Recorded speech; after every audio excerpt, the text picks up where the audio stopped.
Hi, meteorologist Matthew East here with you. January 21st edition of the Carolina Weather Video. We are gearing up for a major disruptive winter storm here for much of the region. I'll show you my accumulation ideas, and they're certainly subject to further adjustment as we go through the day, but I'll show you that coming up here in just a couple of moments. We'll start with a look at how things are this morning. It's very quiet. Temperatures this morning in the 20s in many Piedmont spots, Greensboro at 29. Yesterday, chilly. And we'd had that round of some snow, light snow, move through, caused a dusting in some spots as yesterday unfolded. Really, that behaved about as expected. A period of some light snow, highs in the 30s in the Triad area yesterday, 30s and low 40s in the Charlotte area.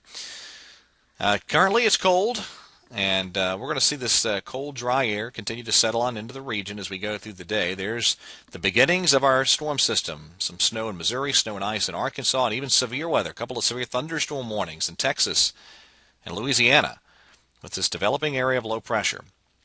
So here's how the surface map plays out for us. That low pressure in Texas this morning moves into the deep south in the Tennessee Valley tonight. So as we go deeper into the night, we see the initial wave of precipitation move in. I think initially for the Piedmont and foothills on mountain zones, it'll be a sleet and snow mixture. Probably then predominantly snow for a lot of the rest of the night and into tomorrow morning for I-40 and maybe I-85 in points north and west. So just for instance, there's the Greensboro forecast, quiet today, but tonight the snow and sleet arrive. It's a similar type of deal for Charlotte. All right, so here we go tomorrow.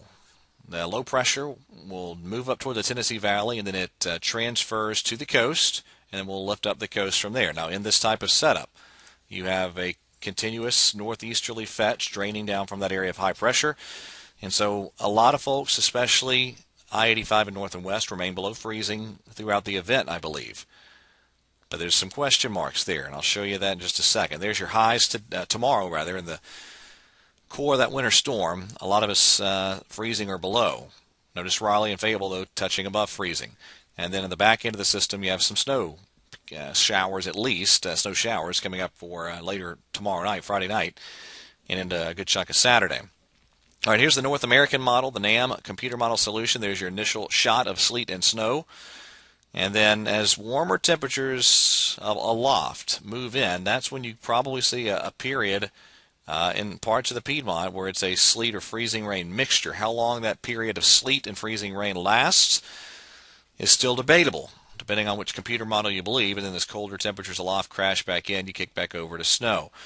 Now I'm going to show you some of the detailed charts in just a second. This is certainly subject to change, but this is my very initial snow idea. And the caveat to this is that this area up here in the northwest part of North Carolina stays all, or at least mostly, snow. But as you get further to the south, you have that period of sleet that'll cut into some totals, and then again, as you head further to the south, freezing rain more of an issue. So again, that's your snow potential, and here's what I'm going with for ice potential right now. It still could be a really serious situation with ice in part to the upstate and maybe up to the Charlotte metro. Raleigh, it's really tough to determine for you. You're going to be close to flirting with the freezing mark, depending on which model you believe, whether or not you get above freezing tomorrow. But again, that's my very initial ice ideas. Now, the European computer model, it continues to be really the coldest model and the furthest south with the features overall, and so you end up with snow totals that look like that. And if you were to see the precipitation fall as all snow, then these numbers would be quite possible. But I'm going with the idea of up toward I-40, at least some sleet mixing in, cutting into the totals. The GFS is not too dissimilar. This was the 0Z run, I believe. I don't think the 6Z run has trickled into the graphics system yet, but that's what the GFS is indicating. And again, there's some of the issues. Some of the sleet gets counted as snow, so those numbers are probably skewed a little bit to the high side, but you get the idea. If it stayed all snow, it would be a huge snow event. Here's what Futurecast is showing, and this might be more realistic. You have around 6 inches in Greensboro. The totals go up from there, 10 inches near the Virginia border, thereabouts. Lighter snow totals further to the south due to ice. And so this is what it is presenting for ice accumulation. And again, anytime you get over a quarter inch, that's when power outages become a possibility. And you get over half inch, and that's when things get really, really bad. And it's just going to be a really tough forecast to nail down. So let me show you a few of the charts here. We'll step through the Canadian. All right, so there is the Canadian. This is valid through the morning hours and early afternoon Friday, Friday afternoon and into the evening, continuing to Friday night. There's your, as the upper level low pivots offshore, you get some backside snow that continues into a good chunk of Saturday. And then notice even all the way out here at Sunday, overnight Saturday night and Sunday early morning, there's still snow flying on the Canadian in the northeastern sections of the state. Now, let's see, I'm not sure how well you'll be able to see this, but this is the Canadian, let me get that back out of there. This is the Canadian's ideas for different types of precipitation. This is snow down here. This is your freezing rain. This is sleet accumulations, and there's rain.